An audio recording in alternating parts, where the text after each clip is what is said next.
Guys, it's Miguel, McLaud Technology again, and I'm here with a highly requested video on how to install Acrorip and really what every button and every tool in Acrorip does. So this video is going to be about that, and pretty much beginning and end video on how to do everything in Acrorip. So let's get it started. The first thing you're going to have to do is you're going to have to download the drivers for whatever printer you're using. So if you have our 1710, you have to download the drivers for the Stylus Pro 4880. If you're using our the 1708, I should say rather, if you're using our 1708, you should have to download the drivers for our 4880. If you have our 2408 for the 7890, if you don't know what printer you have, you can ask one of our tech support teams. They'll be able to help you. And basically, you're just going to go on Google and type out the model number of the printer and then drivers. It's going to take you to the first link, right? You just click on the first link and it should take you to this website, the Epson website. And here, for example, I'm just simulating that I have a Stylus Pro 4880. I would go to drivers, I would open it, and I would download it.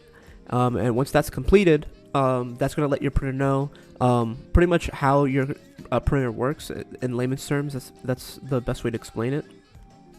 And make sure that you're using the right operating system, by the way. I forgot to mention. So make sure you have whatever operating system you're using. Make sure that you have that highlighted before you start downloading the drivers. So now let's say that you've downloaded the drivers. The next thing you're going to have to do is actually download Acrorip. So on the Acrorip box that we give you, it has a link on the front of the box, and you can type in that link in any URL for like, in either Google Chrome or Firefox or Internet Explorer. And you type in that link and press enter, and it'll automatically download a zip file. And so I have that downloaded already, so it's right here. And it says DTG RIP setup, and it'll say the version number. So I'm going to double click that. I'm going to double click the DTG RIP setup, and if you have WinRAR like me, it's going to give you the WinRAR message. But if not, then you're just going to continue to use Windows to unzip the files. So you're just going to unzip them with whatever program you use, and then install the program. And this should take not too long at all. Once that's finished, you can exit all of this out. You can exit out everything else, and you can open up your DTG RIP. So if you see this means that you don't have the Acrorip installed, right? So that means that you don't have Acrorip, the USB in your computer. So now you have to take the USB and put it into the computer, and that's because the USB is actually not Acrorip. It's just a key.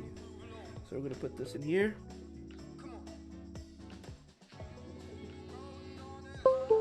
Alright, you guys should have heard the USB insert chime, and then we're just going to click on DTG RIP. So now here it is. So this is DTG RIP. This is what it looks like. You get an anti-piracy warning. Okay, you want to just open this up to max so you can see everything more clearly for you guys. Alright, so the first thing you're going to see is that the units on DTG RIP are automatically in centimeters. Now our printers are we use inches to measure out everything in our printers. If you're more comfortable with centimeters, you can use centimeters. That's fine. But for the sake of this video, I'm just going to change to inches because that's what the technicians will do when they train you. So we're just going to go to File, and then we're going to go to Unit and Inch, and that's just how you change from centimeters to inch. Excuse me. And that's the first step to everything. So before we do anything else, make sure that you change the inches, right? Next, we're going to go to Layout. And now I want to explain each tab step by step so you guys can understand what each tab does. And you're just not confused overall on like what everything does. So paper size is self-explanatory. So that means that you're changing the size of your canvas to fit the size of whatever paper you're using. So what that means is that if you're using a 17-inch roll, for example, and that's what we're going to simulate now because I'm simulating that I have a 17-inch printer, the paper size, the width is going to be 17. So we'll just put that at 17, and that makes it so the canvas is 17 inches across, just like our paper. The height, if you're using a roll, you can make this whatever you'd like. You can make it 50, you can make it 25, you can make it whatever you'd like, doesn't matter. The reason why is because you're printing on a roll. So as long as you have paper to print on, you can keep on going. But if it helps you, if you know you're going to want to print out, about 50 feet worth of, sorry, 50 inches worth of paper, you can just put 50 here. But for right now, I'm just gonna leave this at 25 for the sake of the video. Now, let's say that you have an image here, right? So let me just open up an image for you guys. Let's see. Let's just say this image here, right? So let's just scale this image down. And let's say your image, you want it to be somewhere else on the paper, right? What you would do is you would change the X position. The X position changes the left and right direction of the image. So if I put 5, it's gonna start at the 5-inch mark. And if I put Y, the Y position changes the vertical distance on the paper. So if I put Y as 3, it's gonna start at the 3-inch mark vertically. And usually, typically, we put this at about 1 for the X-axis and either 0 or 1 for the Y-axis.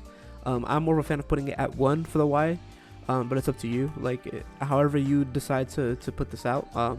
Because, like I said, if you're printing on a roll, you don't really care about the Y-axis as much because the roll's always going to be there.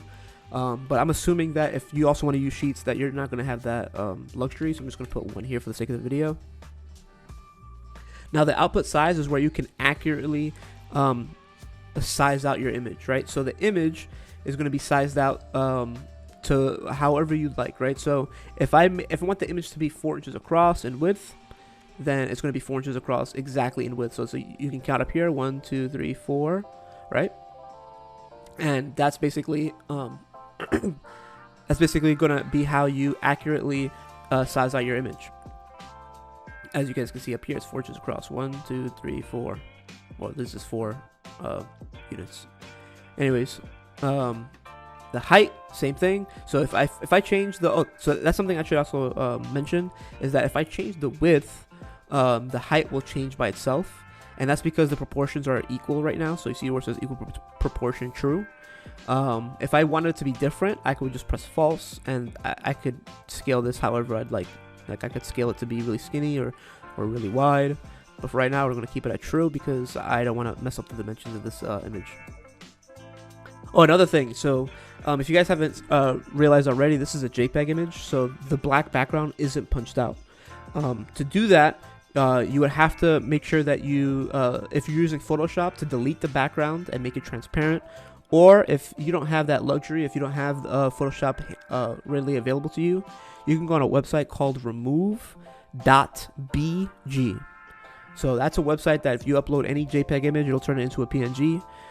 You can pay for the high resolution files there, or you can download a low resolution file if you just want to see what the file would look like with a removed background. Moving on, let's go to repeat. Repeat is basically how many times you want the image to repeat, right? So if I want the image to repeat, let's say 2 times side by side, I would go to the X-axis here, and I would put this number up to 2 or up to 3 or whatever you'd like. So if you have a smaller image and you want to repeat it as many times across, then you can. Now the Y-axis, same thing. So I could double these numbers or triple these numbers or whatever, and in that way I can print out however many designs I'd like. And as you guys can see, multiplying these numbers will pretty much give you how many transfers you will have onto your entire print. Now, the next thing is distribute. So the spacing, I can do top to top. Top to top means that it's going to be layering these images on top of one another. But obviously I do not want to do that. I want to just be spacing it out. X spacing basically means how many inches you're going to be giving the print head to put in between each image here, right? So if I put 1 here, it's going to put 1 inch between each image. See that? How I put it 1 inch between each image on the X-axis. Same thing with the Y spacing, right? If I put a Y as 1, it'll give 1 inch, and that's really to give the print head space to like not overlap your images, but also just to give you space to cut. So usually what we've seen customers do is that they put something like 0.5 or 0.2 if they're really comfortable with like how accurate their cutting is going to be. It's up to you guys. Pattern, really there's only two different patterns we could put here. We can put normal or even number rotate. So even number rotate means that it'll do one image right side up, then upside down, right side up, upside down, right side up, upside down, and it'll keep repeating that way. I haven't found much use for that yet, but it's, you know, for some of you guys it might provide some use. So we're gonna just leave that there. Then we're gonna move over to printer. So on printer, so here we go again. So this is the print that we did. The first thing you'll see is the printer tab, the white, and you want to choose the printer that you have. So you have to choose the model that you have. So like I said before, now what you're gonna do is how to operate this. And so the it port. drops So the port printing, here. okay? Now, so if you have your printer network, you steady. have to choose the actual port you're using. Steady. But in this case, I don't, because I don't have the actual printer at my house. But if I did, I would choose the printer here. Stop itself. So that's the maximum. If you have the can printer bring connected by USB, then it'll say be sure that USB this is the and it'll have a number and then plus the printer. So you just want to make sure you click on whatever option available to you here that matches the printer that you see up here. So if you have a Stylus Pro 4880, make sure you go to the port, the correct USB or port, and then choose that printer. Check paper size, we leave this at off. So that's how we cut. Now, this is just basically just to have the printer scan the paper size and make sure that it doesn't go off page. But I'm more of a fan of like controlling that manually. So I know that my printer, my page is 17 inches across. I'm not going to go over that. I'm going to give the printer some room to pass. So I'm not going to have it check paper size. We've seen a lot of errors with that as well. So where it will check paper size and then give you a paper error. We'll say that there's no paper inside the printer. So for right now, we're just going to leave this at all. Look at this. Now it's set up. You can change the resolution here. So the resolution of the white layer and the color layer. I'm going to put this at 1440 by 1440 because our printers are capable of that. But as you can see, we can put this up to 2880 by 1440. And that's because 4880 and the 790 so you can cut that in the middle and powder it. Are really high resolution printers. You can put it up to 2880 by 2880 with those. So definitely use the resolution that's appropriate for your job. So if you're using if you're just doing logos like the one here, you can just leave it at 720 by 1440. And it'll do just a fine enough job because there's not a lot of details here. But just for the sake of this video, I'm going to put it at 1440 by 1440 because that's what most of our customers are going to be printing at. For feeding, now this really depends on you, right? So if you're using sheets, you want to leave this at sheets. If you're using rolls, you want to put it on roll feed. I want to put it on roll feed, like I said, for the sake of this video, just to say that, you know, I have an actual 1708 in front of me. Speed. So as you guys can see, it says bidirection. That means that every time the print head makes a pass over the paper, it's putting down ink. So when it moves to the left, it's putting down ink. When it moves to the right, it's putting down ink. This is basically the fastest speed that you're going to be able to print at with bidirection. Now, if you want to slow down your prints because you have a really high resolution image and you're printing at a really high resolution and you want to minimize the drippage that you might have, you can do unidirectional, and that'll give the ink a little bit more time to settle into the paper before the printer makes another pass. It's up to you guys. This is more of an experimentation part on your end. But for the most part, most of our customers have left it at bidirectional. Wave, we don't really touch this, so I'm just going to leave this at off. White dot size and color dot size. So basically what this does is it lets the printer know how much ink you want to lay down on each pass. So at mix, you're letting the printer automatically decide on how it's going to do that based on the mix of the layers, right? So if you feel like your colors are not coming out as accurately, or if you're not having a strong enough white background, you can change this to medium plus large, or medium or just large. It's up to you guys. This is, like I said, this is more of experimentation on your part. For right now, I'm just gonna leave it on mix because that's what most people are gonna have, or most people are gonna be using rather. Next, we're gonna go to color. The color tab. Now, this is probably the most important step here, right? So color is basically where most of your time is probably going to be spent while you try to figure out how you're going to have these transfers look. So the first thing we're going to do is we're going to set it up so that it's proper, so it's appropriate. So you want to go to ink channel and you want to put setup. You want to click on setup. And what this is going to do is that basically it's going to lay out the ink channels out here, and you might have to manually click down and tell the printer which ink channels are in which spots. So what you're going to do is, if you don't know, you want to just look at your printer and then look from left to right where the colors are. So if cyan is your first color on the leftmost channel, then you're going to put cyan, and then yellow, magenta, black, whatever it is for you, right? So it really depends, like, on which printer you're using.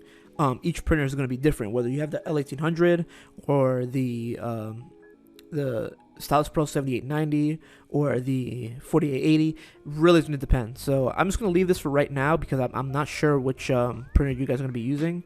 But once you set that up, you just want to press save, OK, and then exit this out. And then once that's correct, the printer will know, or the Acrorip will be able to accurately tell the printer which channels it has to use when it's printing. Now, the second part here is the ink limit. So if you're not aware, our transfer film can only hold about 75% of its weight in ink. What that means is that basically these two numbers here, where it says color and white, they can't add up to more than 75. So as you can see right now, it's at 40/50. What will happen is that if I print like this, the ink will drip. It will drip. We've seen some cases where some people have been able to get away with it, especially in more dry environments. But for the sake of being, accurate, we're just gonna leave this at 35 on the color layer, and then 40 on the white layer. And this is basically where you want to start every day. So if you have an environment that's not really controlled, you want to start your test prints with 35% color and 40% white.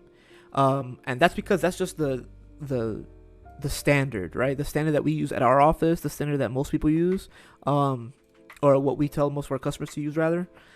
Because that's the most ink that we can put down without it dripping, and it also follows another set of rules, right? So basically, we want to have white be more than color, and the reason why is because the white background actually gives the color vibrancy. So we want to make sure that the white background is strong and not really see-through. We want to make it as opaque as possible, and like I said, you just don't want to go over 75%. So we're just going to leave this like this, and you might have to adjust it. So if you see that it's dripping even here, then you want to put maybe 35% on the white, right? So it's 35 color, 35% white. Or maybe you want to put 30% color and 45% white. It's up to you. You have to experiment and see what you guys like and what, provides the best results in your environment. I can't give you a cookie cutter response to this because, like I said, you might have a more humid environment, you might have a more dry environment, you might have an image that's smaller, or an image with a punched out background that will use less ink. So it's really up to you guys. So we're just gonna leave this at 30/45 and then move on. So the ICC profile, right? The ICC profile is basically the profile you're going to be using if your colors aren't coming out as accurately. So you would basically, from these drop down menus, be able to choose which ICC profiles you want. I don't have any installed right now, so I can't show you guys. Oh wait, I actually do. Okay, so you guys can see some ICC profiles here. So they obviously have some for the L1800 already, right, for example, and you could use that, and then you could have different intents. So some customers like to use saturation. The reason why they use saturation is because they want the colors to be more vibrant. Because some people have said that they have gotten more duller colors, especially if they don't convert from RGB to CMYK. But that's completely fine. It's up to you guys. This is, like I said, this is all up to you guys and how you want this to really come out. So we're just gonna leave this at off for right now. You guys can also, as you guys can see here, you can also change the individual input of like how strong the colors come out. So you can make this go up. So you'll literally see it change here, right? So I'm making it darker here. You can change the saturation and everything.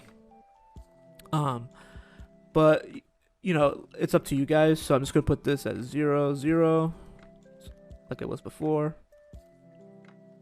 On the white layer, And sorry, on the white layer, or the white tab rather, it will control the white layer of your transfer. So like you guys know, it puts down a color pass and then a white pass over it so that you have a white background on your transfers. This is how you control that.